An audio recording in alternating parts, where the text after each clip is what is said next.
are investigated within the laws that are stated. But when you have a victim being kept in your, you would see the youth or the relatives certainly, they will certainly react. And so, Mr. Speaker, the agencies, they should attach seriousness and make sure that when there is a case before them, for them to investigate, they must do it. Thank you, Honorable. Honorable members, no bodies. We cannot continue to be taking the law into our own hands. Honorable members, police are to protect life and property. Ghanaian and the police are supposed to live coterminously. I would therefore urge the IGP to ensure that this matter is investigated, capable, culpable, should be made to face the full rigors of the law. Honourable members, let me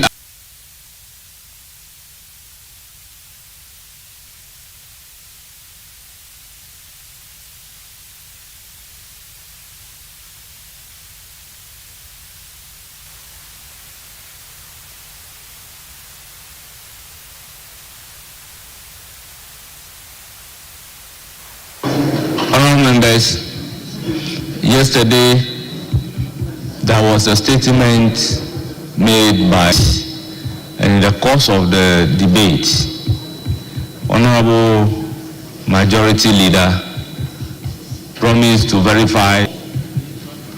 I am reliably informed that he is ready to inform the House that the issue.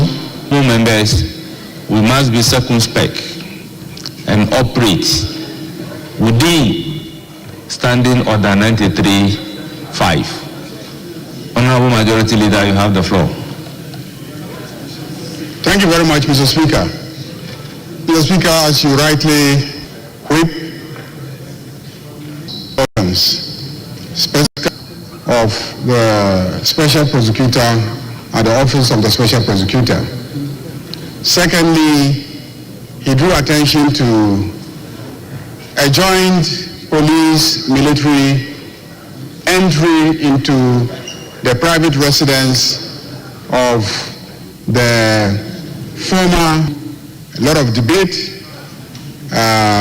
following some commentary, and I promise this House that I will carry out some investigation to try and appreciate the circumstances surrounding the joint police and military entry into the private residence. Parliament, we have a constitution to uphold. That constitution has embedded in it fundamental human rights, including the right to one's. John Dramani Mahama remains committed to ensure that the rights and liberties of every. Make this statement on the basis of the commitment of His Excellency John Dramani Mahama to reset this country, which means that everybody must act in compliance with the law and the mandate of institutions. And so I have called the relevant stakeholders in the matter to find out exactly what happened. So, Speaker, it is true that the private residence of the former Minister of Finance was entered into by operatives of the military and at the National Security Coordinator's Office. Mr. Speaker, his name is Mr. Japa. Mr. Speaker, we have investigated the matter and we want to have received. It was not intended that that should happen, and that occurrence is most regrettable and unfortunate in this House, that a thing like that will not happen again. And so, Mr. Speaker, let me indicate to my colleagues on the other side that this side of the House remain committed to ensuring that this country is reset, that its institutions of every citizen are upheld and protected under the regime of His Excellency John Dramani Mahama. I personally extend my apologies to the former Minister of Finance, and I believe that this should suffice. Thank you very much, Mr. Speaker. Thank you, Honorable Majority Leader. I will now invite the Honorable Minority Leader for his comment. Mr. Speaker, the man in the politics of our country is exemplary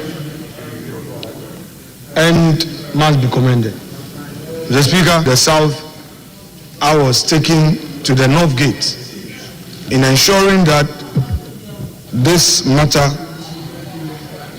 is done today. Reminds me of what Honorable Attorney General did in 2015. In 2015, as a practitioner, I was all over the place, money from practice, so it should get me prosecuted on some tax offenses. After the state Deputy Attorney General said, no way, they should. He's the only person I have a picture with. It should not be a target, and we maintain good friendship ever since. Mr. Speaker, indeed, all that he's done demonstrates sincerity. We are a political class. That's the path we've chosen for the good of democracy.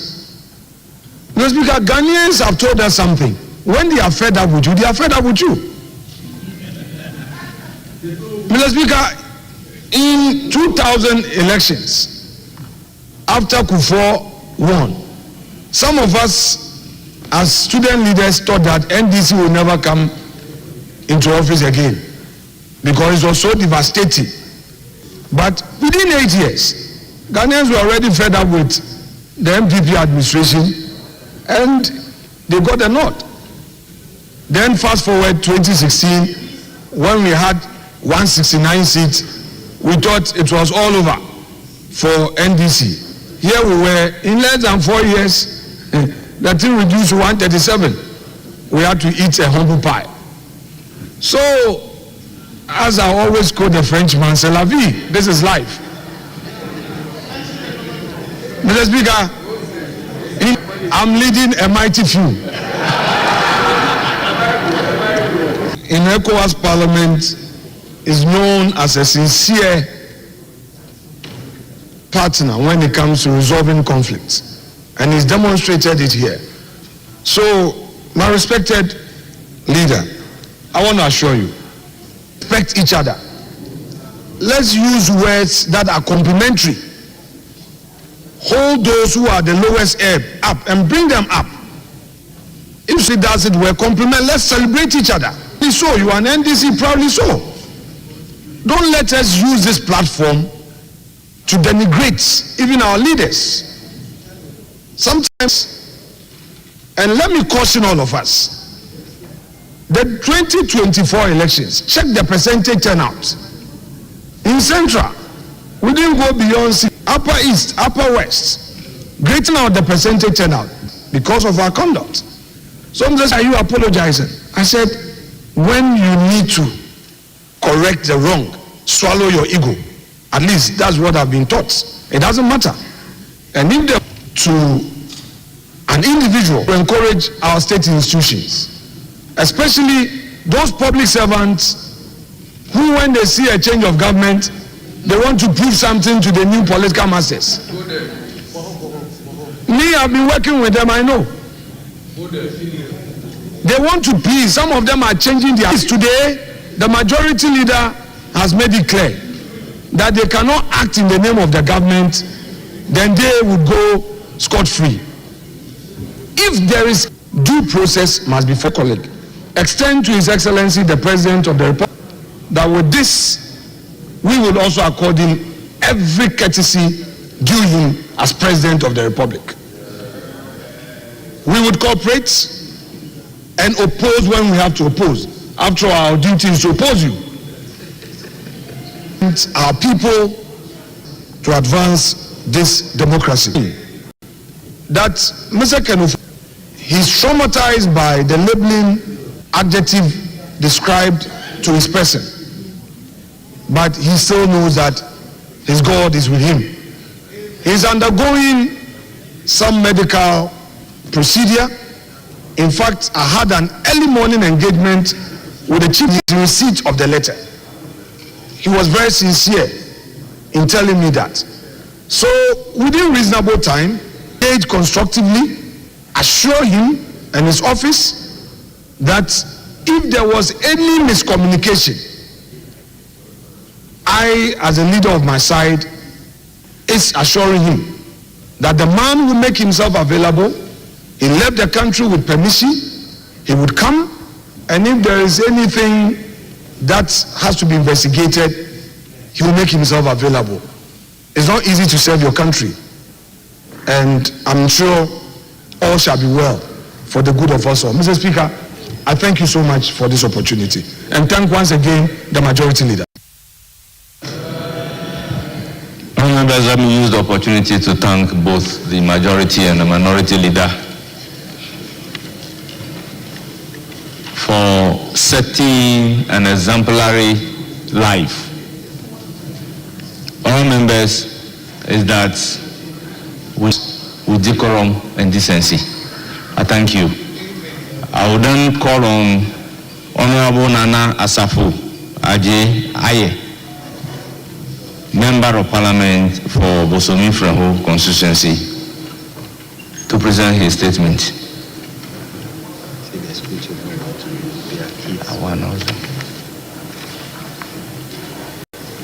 Thank you. I want to thank you for this opportunity, and also thank the good people of Bosomi Freho for allowing me to represent them. Speaker, today, 13 February, happens to be the World Radio Day. And I'm reading this statement on the floor of Parliament to commemorate that special day, or this special day. The Speaker, members of Parliament, I am honored to stand before you today. Was acclaimed in 2011 by the members of the UNESCO and adopted by the United Nations Assembly in 20 as an international day, recognizing the power of radio in promoting peace, tolerance, and understanding in today's world. Globally, radio has been a cornerstone of communication for over a century, providing a platform for information dissemination, education, and entertainment in Ghana. Radio broadcasting dates back to 31st July 1935 with the establishment of Radio Roy, the first state broadcast station with a primary mandate of playing liaison between the Crown and the colony. But it had earned the accolade of being regarded as a theater of the minds because of music and drama, news, and broadcast that it offered. Since then, radio has played a vital role in shaping protests and finally becoming the voice of people, which is the present day today. Mr. Speaker, prior to 2001, it was a criminal offense for a person to publish a defamatory or libelous statement about an July 27, 2001, was then attempted to change the criminal libel code. That is the repeal of the criminal libel law and the seditious law. that is amendment in the Act.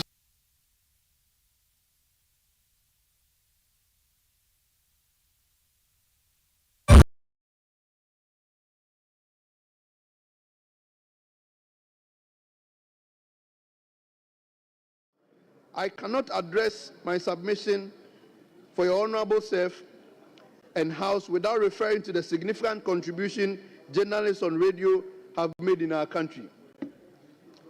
Aside from being the focal point of dissemination of information, they have provided a platform for citizens to engage in discussion, hold leaders accountable, and assess critical information, which forms a critical aspect of democratic nation like Ghana. Radio, I reiterate, has become an indispensable tool for democratic practice, especially at the local level. On radio, have been known to perpetuate hate speech, propaganda, deliberate misinformation to the public on critical matters.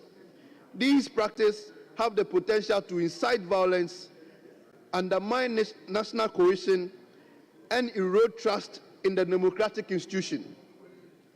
The growing case of politically owned affiliate radio stations and more often than not, unfortunately, and it's important that we take note of that. To address this concern, I urge radio stations to uphold the highest standards, reaffirm our commitment to promote a free, independent, and responsible media. Let us work together to ensure that radio continues to serve the powerful tool for building a more informed in the face of the mass influx of social media channels and platforms. Is a testament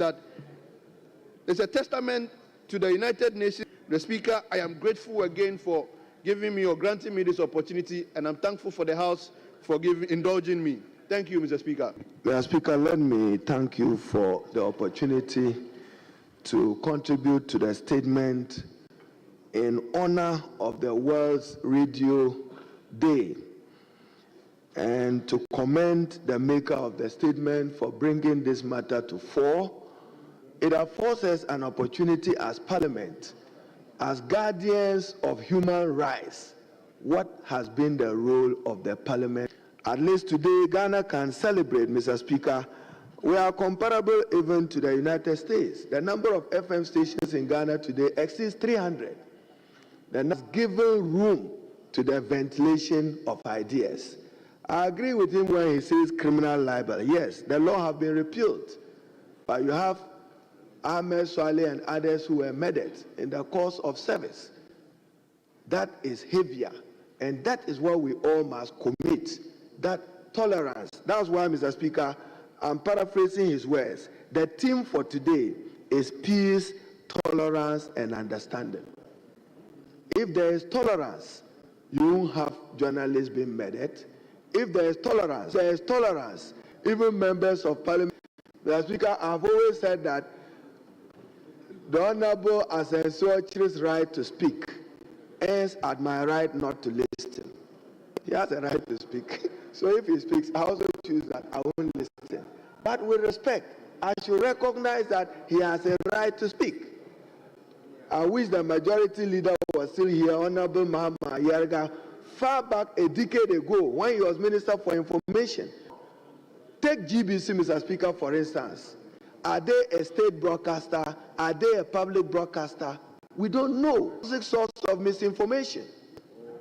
And people enjoy it. They enjoy some of the things we trade, running down reputation, running down integrity without due cause. So today we must celebrate World Radio Day. But Mr. Speaker, I believe that it's about time. I'm sure that defines one, who is a state or public broadcaster. GBC must be situated to be like BBC. How is it financed? Then we should have private broadcasters like we do. The like of multimedia is doing very well today. Then radio, the chief has an announcement. It serves them their purpose. So, Mr. Speaker, I commend him for bringing this matter to fore. Then peace. You see, Mr. Speaker, the words. My mother used to say that your tongue is like a bullet. when it fires out the word and in a second you regret because your word becomes what? Your bullet. So, Mr. Speaker, my mother used to advise me that I can interpret silence. So if you want peace, learn to be silent. If somebody is saying something you disagree, keep your silence. Maintain golden silence, no election. But we are still talking as if we are politicking and doing a campaign as if there is conduct of elections tomorrow. So, Mr. Speaker, let me commend the maker of the statement and let him know that Ghana have made enormous progress on his constitution. It is in it that those rights are guaranteed. What you call a market woman constitution is the constitution which has given you those rights. It guarantees freedom of expression. Radio and TV stations gives you the platform to ventilate it, and we should be tolerant in what we do. Let's keep that. We can celebrate like America or European Union or the UK that freedom of expression is guaranteed. But sometimes, Mr. Speaker, the CID police, somebody makes a comment, then they invite him to come to CID and explain, and that he's under arrest. All that are threats to the fundamental human rights, to freedom of expression. The media, Article 167 guarantees their independence. National Media Commission, and Mr. Speaker, I conclude with it. They are in a turf war. National Media Commission and NCA are in a turf war because who controls radio communication? Who allocates frequencies, buys the license, and somebody monitors your performance? Mr. Speaker, this parliament, we don't allocate good money for the National Media Commission. George Sapon have always been crying. Every budget hearing, even during election, when he needed money to monitor who is saying what, who is doing what, we don't provide adequate funding. Then finally, political interference. When the Constitution says independence of the media, intolerance, let's respect it. I thank you, Mr. Speaker. Thank you very much. I'll give the floor to Professor Kinsley Nyako, Honorable. To add my voice to the statement ably made by our colleague, because it is at the core and center of our democracy. Radio and other media outlets help us to shape our democracy, to shape our societies, to build our communities. Radio provides us the opportunity to deepen our knowledge because the information that we receive from listening to the radio help us to live our lives better. This medium that helps us to live better, that helps us to build our societies in a very meaningful and efficient way, anarchy, confusion in our society. Honorable Speaker, the issue of and misinformation, these twin words have devastating effects on societies and individuals. When we spread disinformation, when our write-ups, and others are also going our integrity in our society. Thus, democracy can only thrive to our well-being. People deliberately spread information, they know it is false, but because of political capital, they revel in them because of the advantage that they are going to get. But they forget about its negative implication or consequences on our society. Mr. Speaker, this country can burn. It can be destroyed if we don't control our radio stations and our media outlets so effectively. We've taken so many years to build our democracy. 3 decades of democracy on our continent is something we must revere in. We have been able to do it. To sit in front of TV sets and create anarchy and confusion in its guidelines. There should be regulations as to how, even though It is enshrined in our Constitution, freedom of speech, but it must come with responsibility, reasonableness in our communication, whether in words or in writing. That is how we can build a very strong democracy. Enough of the hate speeches. Enough of the hate speeches. They don't build, but they destroy. If through our speeches, our words, this country is reduced to flames and ashes, where will we be? Where are we going to find solace? One country. And that country is Ghana. And it behooves all of us to ensure that we safeguard the tenets of our democracy and the future of our country through proper democratic practices. Or the maker of the statement that we should ponder and reflect on this. As political players, whatever we do, we must think about the country. Whatever we do, we must think about posterity. Let us be measured in what we say. We must be tolerant to each and other's perspectives. After all, somebody said that if you have everybody's opinions, if you have a contrary opinion, you can express it, but it must be devoid of insult, insinuation, vulgar languages, speeches that can kill the soul of that individual. Honorable member, I'll give the floor to Honorable Yifa Gumashi. Thank you very much, Honorable Speaker. I join my colleagues to applaud the maker of the statement. It is sought to contest. A young fellow said on radio that, did I not know that my late husband who passed away, and I left him to come. This child is asking me to curse him or bless him. See, the opportunity that we have with radio can, like that reason that I stand this morning to comment on the statement that has been made and to urge our young people that indeed you will be read on social media and everywhere. Mr. Speaker, I wonder how we as the politically exposed and also the vulnerable in society are planning to protect ourselves. I say this because investors stand the risk of being used, what we have said, and the system. And in that score, I want to join the former leader, Honorable Minister for Education, where he calls for the broadcast bill. If we don't work on it as fast as we can, we stand the risk of being the victims. Mr. Speaker, moving on, I'll ask people who vote for us and promote the smaller community radios that do broadcasting in our rural areas. I'm a rural area member of parliament, and tube-like metal things that carry messages very far into the community so that they can be abreast with what we discuss here and also benefit from what radio can do.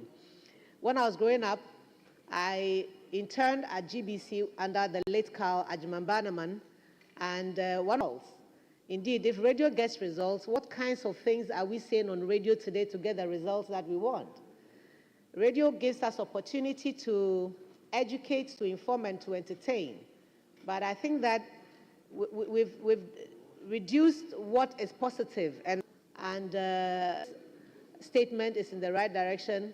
And I celebrate the maker of the statement and all who have contributed to it. And I thank you for the opportunity, Mr. Speaker. For this opportunity to add my voice to the statements. Or media in pray will be Speaker. We must also try as much as possible to ask ourselves, Mr. Speaker, today, obviously not. Mr. Speaker, today, if you have a radio station or even a TV, very few people we are calling for. Mr. Speaker, if you are not lucky, very soon, very, very, very soon, they're also giving us the content that all of us will not be happy with. Mr. Speaker, if they pick you today, they will insult you from the morning, the afternoon, and the night. The next day, they will drop it. They bring another personality. If it is NDC that they come back to MPP. That is not the kind of radio we encourage. I therefore want to say, Mr. Speaker, we agree, like the Minister of Education said, we have more than 300 radio stations in this country. Very good idea. Thank you very much. I'll give the... Most grateful, Mr. Speaker. Mr. Speaker, let me commend the maker of the statement for drawing our collective attention to the dangers, both as a practitioner. Many may not be aware, students who are university. Studying for my PhD in host, a very popular panel as the manager of Radio Universe. Mr. Speaker, radio is a very powerful tool. When rightly used, it benefits society. Remember, have and Tata, all the way that genocide through the use of radio. Mr. Speaker, in our own homeland, it is worrisome, extreme, in the nature of their programs, as well as the type of panelists that are deployed. We cannot speak about radio without talking about how poorly practitioners about men required to pariahs to do their bidding for pittance. So as we discuss radio and we talk about the positives and hope to harness of media houses, do the needful. They can be independent and to report and to continue to keep us on this note. I again commend the maker of the statement. Thank you, Mr. Speaker. Thank you, Honourable Member. Statement ably made by my colleague, Honourable Asafo. This very day, we must reflect on the fundamental role that it plays in our society.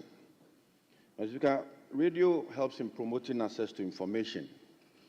It helps in the freedom of expression and also our democratic governance.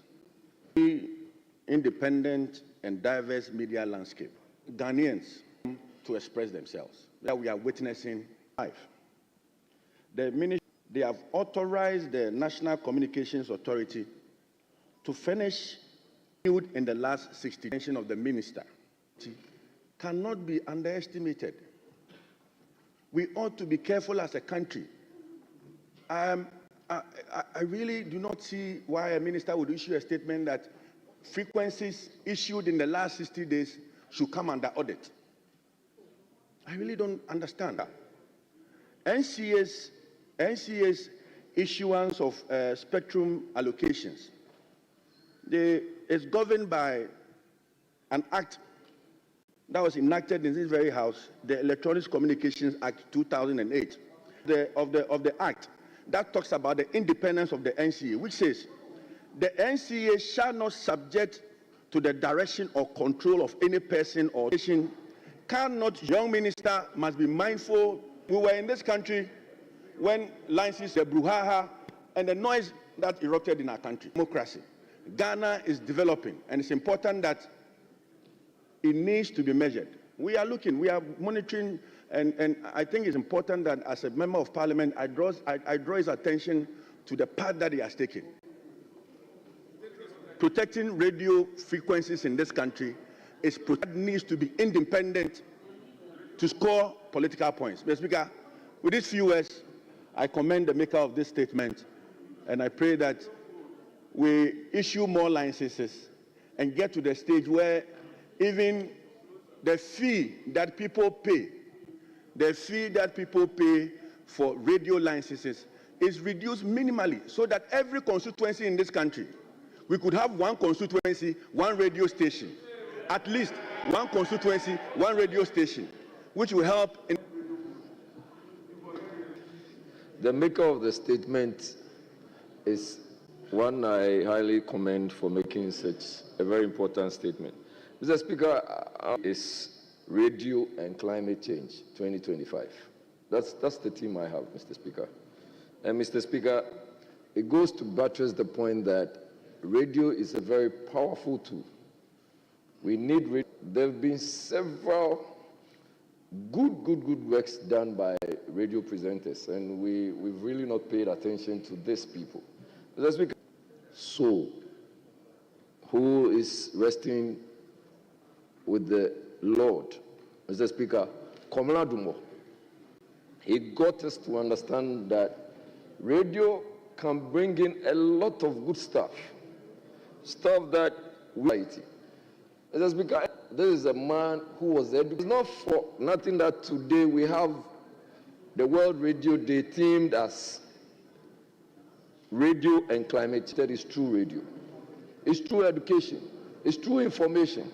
Mr. Speaker, with all of this said, I also want us to believe that, and with your permission, Article 164, and Mr. Speaker, if I may read, Article 164 of the 1992 Constitution indicates, Article 164 of the 1992 Constitution indicates that the provisions of Article 162 and 163 of order, public morality, and for the purposes of protecting reputations, rights and freedoms of other persons.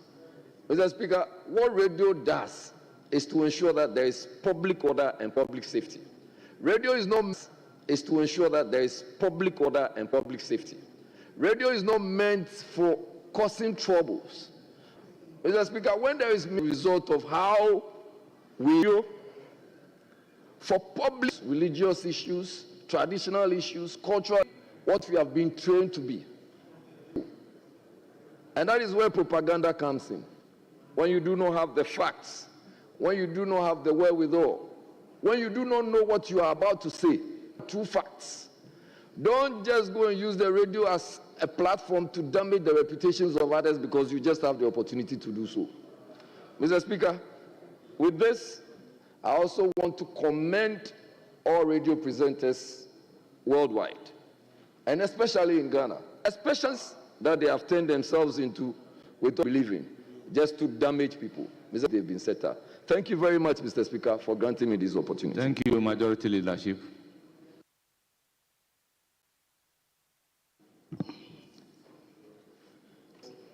To commend the maker of the statement. And Mr. Speaker, the theme for this year is radio and the climate change. So gate, because you have a lot of, if you have a radio station, from Monday to Sunday, all they do is to do politics. Throughout the week, Mr. Speaker, and people have become so attached to these stations so that even when they want to do adverts or play music or some interlude, they'll switch to another station to listen to political shows where they are attacking people, where they are denigrating leaders. So radio has come to stay. We need to also encourage them to expand because they are the fourth estate of the realm. But the point is, are they licensed to do what they are doing now, Mr. Speaker? Myself, told me I'm a politically exposed person, issued the license to me. For the past 8 years, our colleague from the other side, I went to the process station. I told them I'm going to use the station to. But if you try to say the past wrong can never be. Okay, it's here today because the devastating state that we find ourselves in terms of galamsey activities. Is the media focusing on it? But Mr. Speaker, let me pay tribute to Erastus Asare. I think he's in Kumasi, right?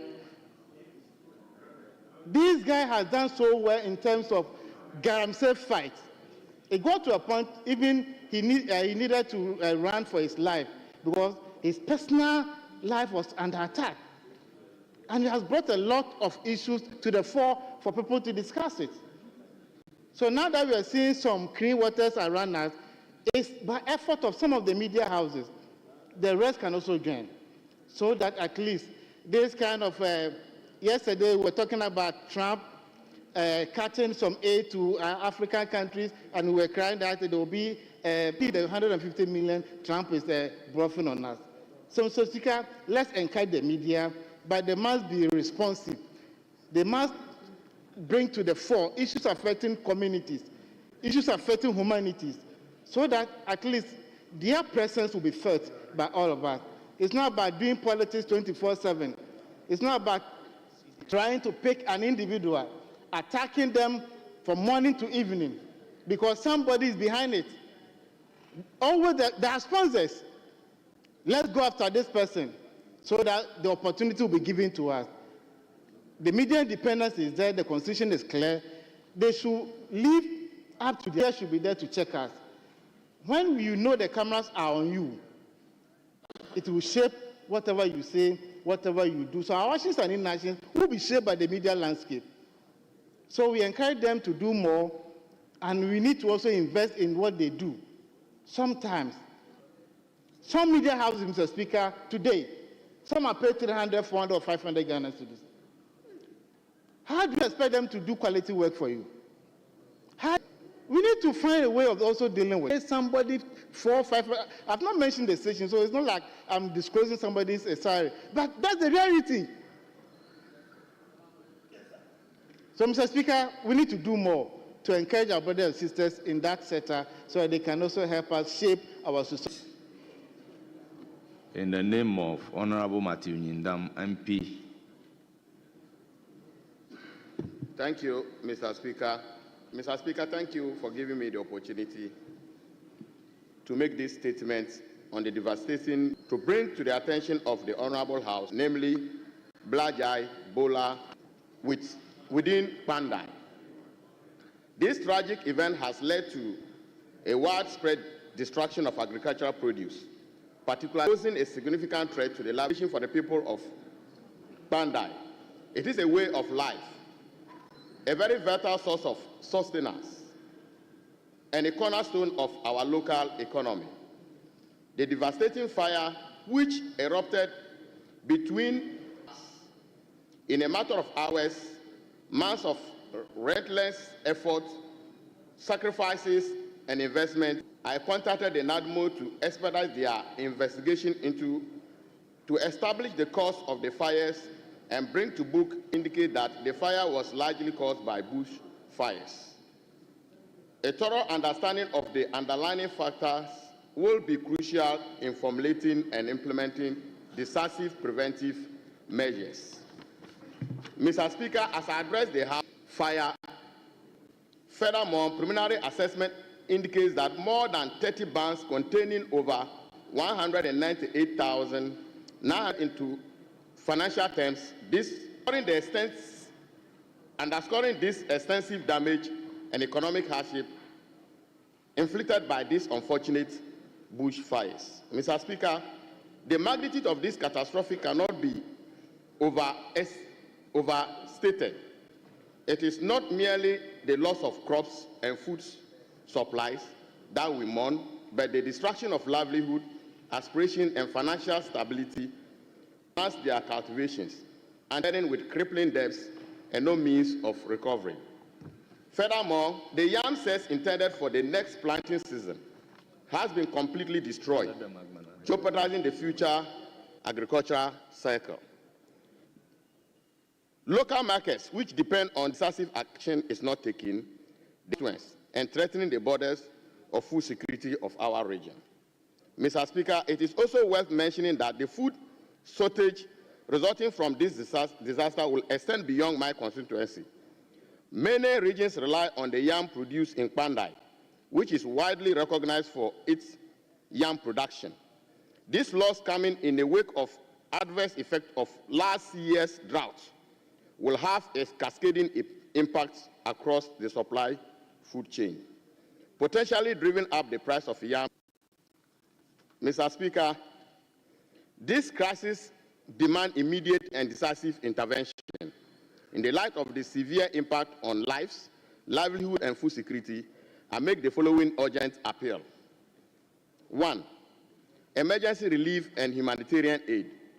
I call upon the government, the National Disaster Management Organization, our development partners, and other humanitarian organizations to act swiftly in providing immediate relief to the affected farmers.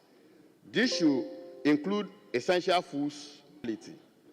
2, establishment of an agricultural disaster fund to support to the farmers affected by natural districts. These funds will serve as a critical safety net, enabling affected farmers to recover, rebuild their livelihood. Prevention and response mechanism in the agricultural zone.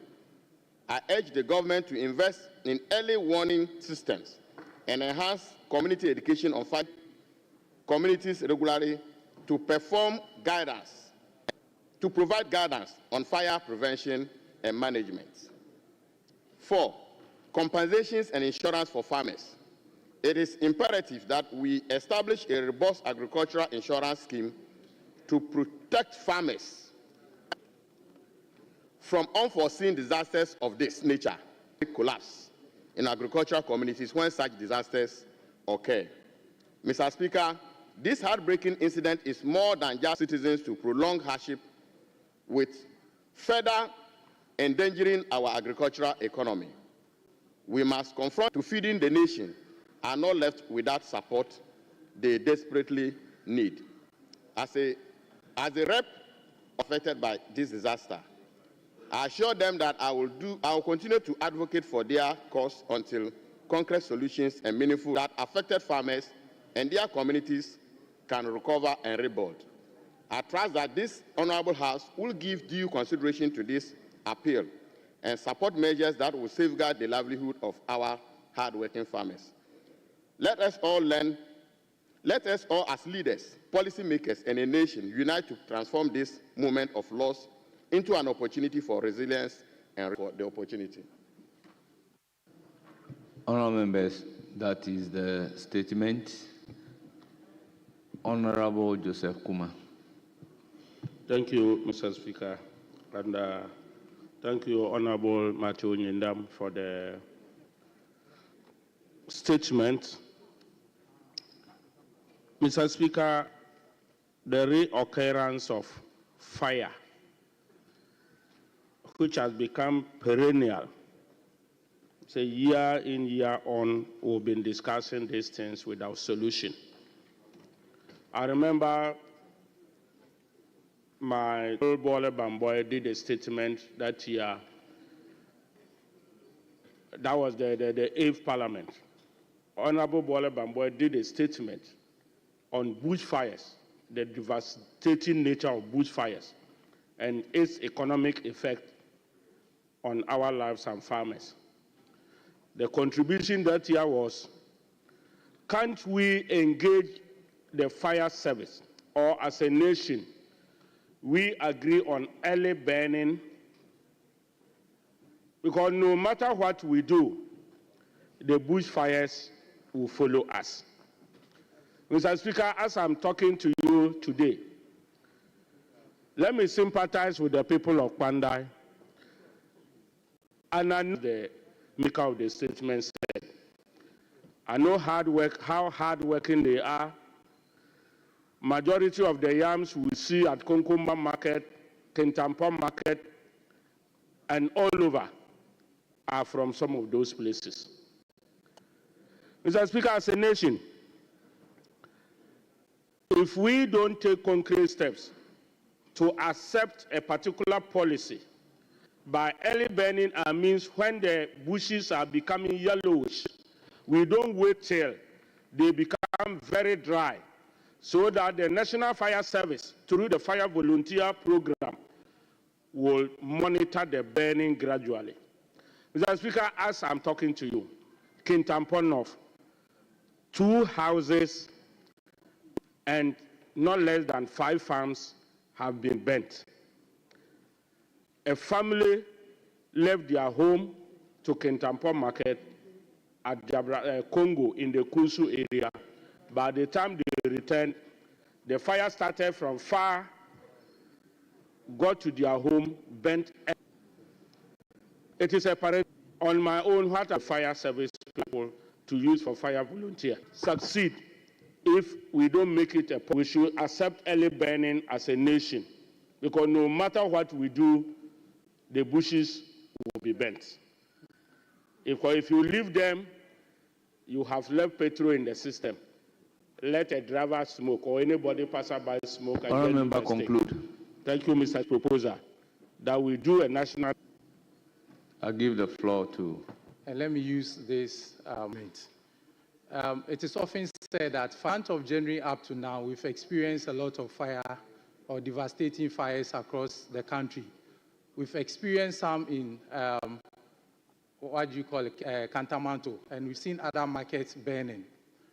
What surprises me is that, if not anything, we often know that in January, we experience the dry seasons. So sometimes when you hear such statements, but be it as it may, I would not like to belabor this House with the economic effect of such disasters.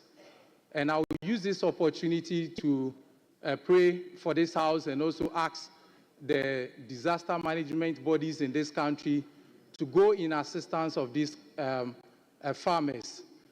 Having said that, in public safety management, there are certain things that you do have control over, and there are others that you do not necessarily have any control over.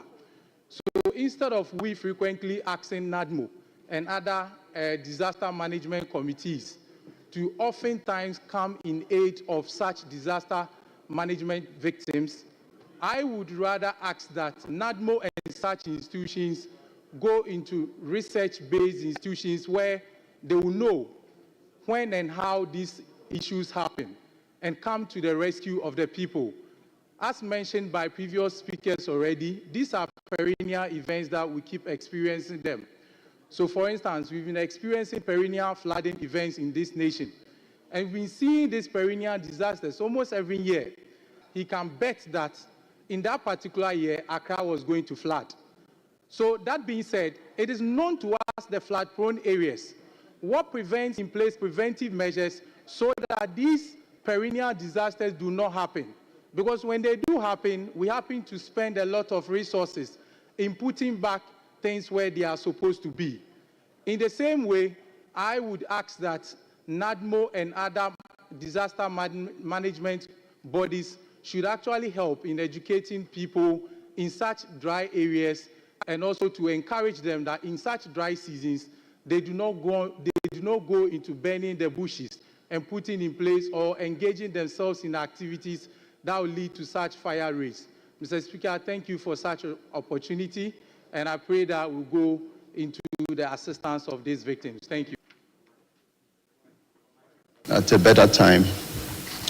The dry season or the Harmattan season is here with us again, and it comes in its wake very devastating consequences.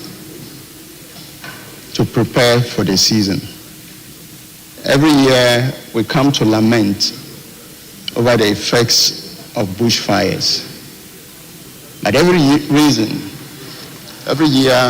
we will still encounter this same problem. This country experienced a very devastating dry season that swept across the entire Savannah woodland and left in its wake destruction of all farms. Indeed, there was a major drought and food shortages, communities and farms, just to get some corn of the Harmattan and the dry season. We need to take a cue. We need to prefer solutions. We'll normally set fire when they go to farm. Education to farmers is actually very, very critical. Indeed, the season is such that the least thought ecological zone, and that spans right from Kintampo through to the upper east and west regions. And then the youth. Cigarette smokers, I know the law is against it in the public places, but at least people still have it. Anything that has to do with fire, preventing it is the best cure. Speaker, a farmer has put in a great deal of industry in coming out with his farm produce. Then one fine morning or evening, fire guards, statement that you have made to get civil society education of bushfires. Indeed, when we prevent it, we will stop this perennial statements that we make regarding bushfires. Mr. Speaker, let me thank the maker of the statement. Thank you very much. Yes, honorable member. Yeah, thank you, Mr. Speaker. Mr. Speaker, I rise to comment on the statement by Honorable Nyindam, especially on insurance for farmers who are victims of such disasters. Mr. Speaker, the African Risk Capacity, which is an initiative of African Union on insurance for farmers involved in disasters, was established. And Mr. Speaker, Ghana was the first West African country to apply and also do all customizations and was given a certificate of good standing. Mr. Speaker, as I speak now, Ghana has paid a premium of $1 million, and last year there was a drought in the 5 northern regions. The Ministry of Interior and Ministry of Finance applied for some benefit for the farmers. So I want to take this opportunity to appeal to the government through the Ministry of Finance and Ministry of Interior to follow it up so that they can get some benefit for such farmers who are involved in such disasters. Thank you very much, Mr. Speaker. Thank you, honorable members. Now, leadership.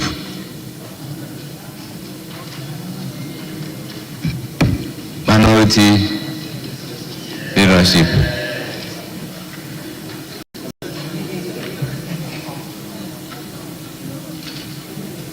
Yes, honorable member. Thank you very much, Mr. Speaker.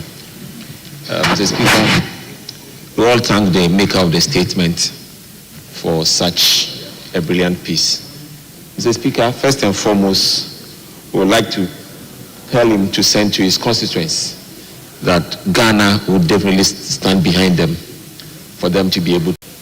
It seems that it has become an annual ritual when the fire. I know the Minister for Savannah's rice farm also got bent.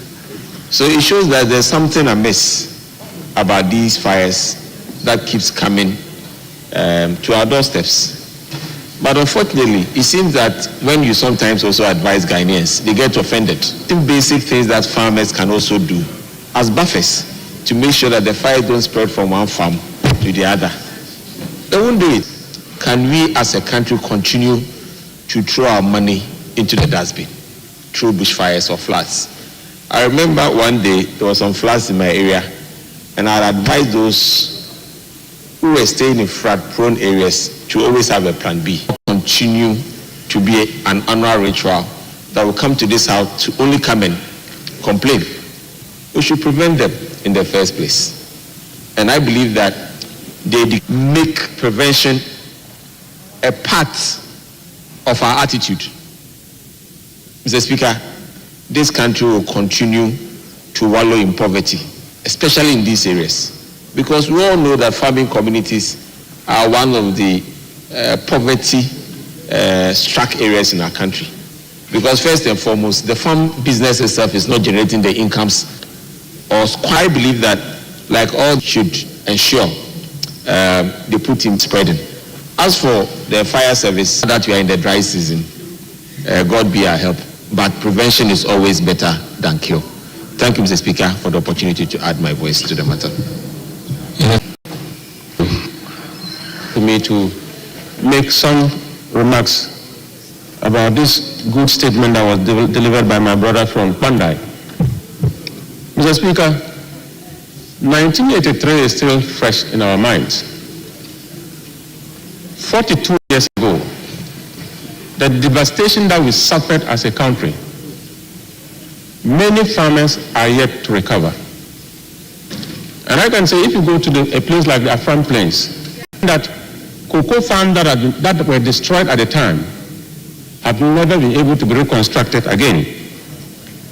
A decade later, in 1992, the Fourth Republic started. 32 years down the line, Mr. Speaker, we are still in the chamber, lamenting of the effect of bushfires. But we all know there are best practices around the world. And I can talk about a few of them within Ghana. If you go to the Mole early burning, We call it controlled burning. And controlled burning normally is done around November, when the grass are not too dry, they are not too combustible. But if you wait until January, February, where the grasses are so dry, Mr. Speaker, we all know climate change is a reality. The drought in 2024 will tell us that going forward, we need to be upping our game in understanding the impact of climate change. When you find bushfires destroying farms, it is telling us that for over 42 years, we are either not learning or we know what to do, but now we are not willing to do it. We know what to do and we are not doing it, and yet we are repeatedly complaining about the impact of bushfires. Mr. Speaker, the people of Pandai, I know it is just a statement talking about the people of Pandai, but many parts of this country, particularly in northern Ghana, bushfires are destroying farms. Bushfires are destroying properties. And all we have to do as a country is to come together to talk about the nature of this country, and it exposes our weakness. Mr. Speaker, the very good strategy to ensure that in 2026, when bushfires are coming again, Ghana as a country will be prepared to meet the challenge and save. Thank you very much. Honorable, the last statement for the day is in the name of Honorable Adam. I will give the floor to Honorable Bajira. Thank you, Mr. Speaker. Mr. Speaker, I come and as referred shall report to the House before the end of each session of Parliament. Mr. Speaker, on Friday 31st of last month, the Right Honourable Speaker referred a matter to a special committee, where that special committee is to conduct investigation hearing of the Appointments Committee on Thursday 30th and Friday 31st of January. Mr. Speaker, the committee was given 10 days to present its findings and its report. And Mr. Speaker, the committee requested for additional 2 days, which ended today.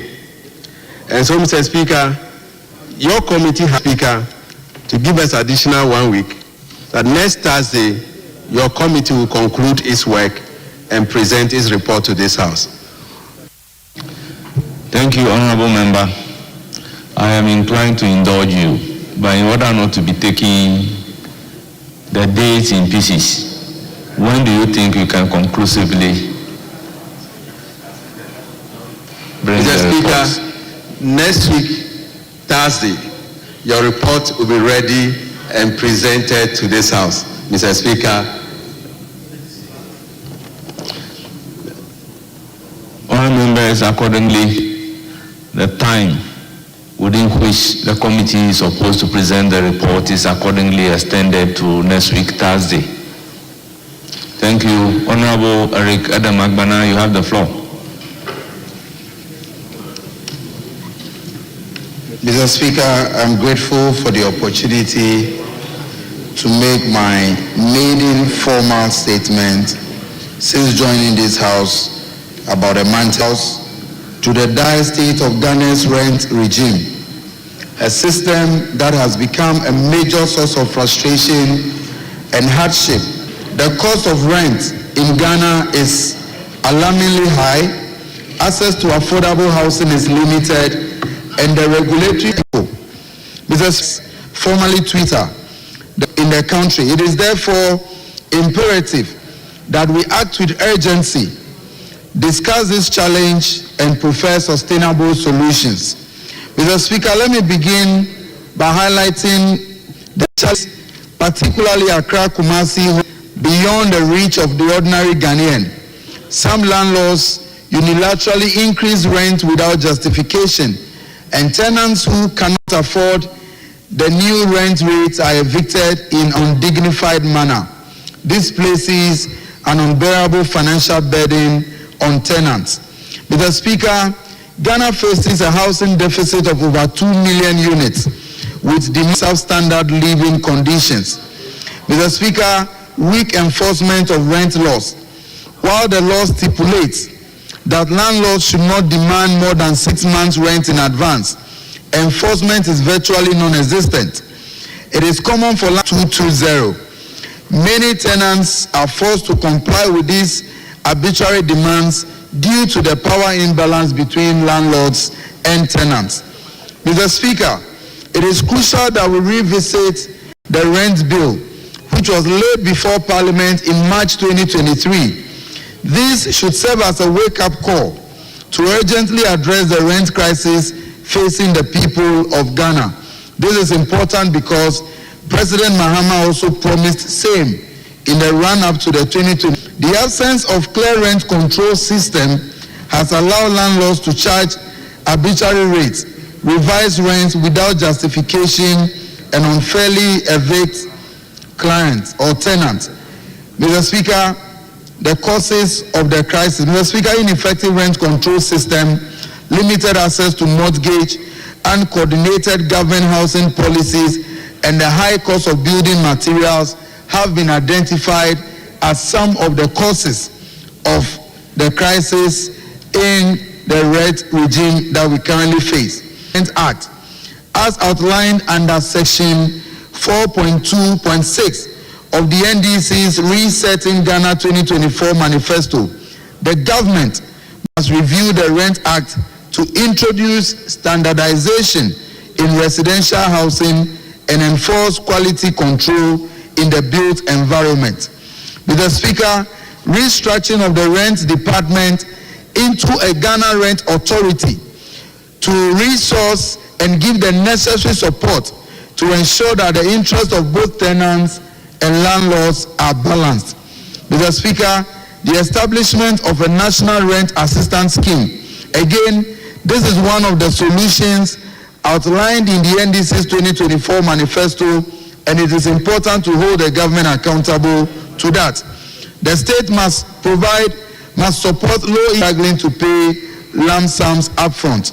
Mr. Speaker, imagine the plight of a young graduate from Penyi Tamekope posted to DVLA head office in Accra for her national service. How can she wait for 2 years for a single room that costs about 1,500 Ghana cedis per month when her compulsory national service allowance is paid early? Mr. Speaker, we need massive investment in affordable housing, and the government must collaborate with the private sectors, private bank centers where rent is most expensive. This will significantly reduce the housing deficit. Mr. Speaker, it is also important that a new rent pricing framework is introduced to prevent landlords from arbitrarily increasing rent. Mr. Speaker, tax incentives for affordable housing. Developers who invest in affordable rental units should be granted tax incentives to encourage more housing projects. Mr. Speaker, in conclusion, the current rent situation in Ghana is unsustainable. It is an issue of national urgency that demands immediate and bold interventions. The citizens of this country deserve to live in dignity, and as leaders, it is our responsibility to make it affordable for all. I therefore humbly call on this honorable House to act now and protect the ordinary Ghanaian from the burden of excessive rent costs. Mr. Speaker, once again, I thank you for the opportunity to make this statement. Thank you. Thank you very much, Honorable Member. I will give the floor to Honorable Former Minister for Roads and Transport. Thank you. Roads and Highways. Thank you very much, Mr. Speaker, for the opportunity to contribute to this very important statement. And I want to commend my esteemed colleague for raising this issue of rent, area that, as a country, we must all focus on and make sure that we provide shelter, especially for low-income Ghanaians. Mr. Speaker, unfortunately, the Rent Act, which was passed about 60 years ago, has outlived its usefulness. In fact, as a result of urbanization, population growth, and the huge housing deficit, but it's still huge, Mr. Speaker. As a minister, I've come to this house to answer a lot of questions on the Rent Act. And many of the issues that my colleague raised, he did mention that in March 2003, a review of the Rent Act was brought to this August House. It has delayed unnecessarily, and I think when it comes to revision of acts by Honorable Speaker Abambabin, is currently, I understand, at the ministry, and we call on the ministry to, as a matter of urgency, to bring back the rent bill so that Parliament, which is the body of the Rent Act, that will address many of the issues to move Rent Act department into an authority. The institutional aspect of the bill is highly recognized. The member also made a proposal for the introduction of rental advance scheme, assistance advance scheme. It will interest you to know that this is something that was started under the Akufo-Addo administration. In fact, it was launched and it's been piloted in 6 regions. As we speak, I don't have the right figure available, but close to 3,000 beneficiaries have benefited so far from the rental assistance scheme. And in fact, during the vetting of the new minister, I had the opportunity to ask him what is it that he's going to do to upscale it. He said that he's going to speak to private institutions to raise capital to support it. That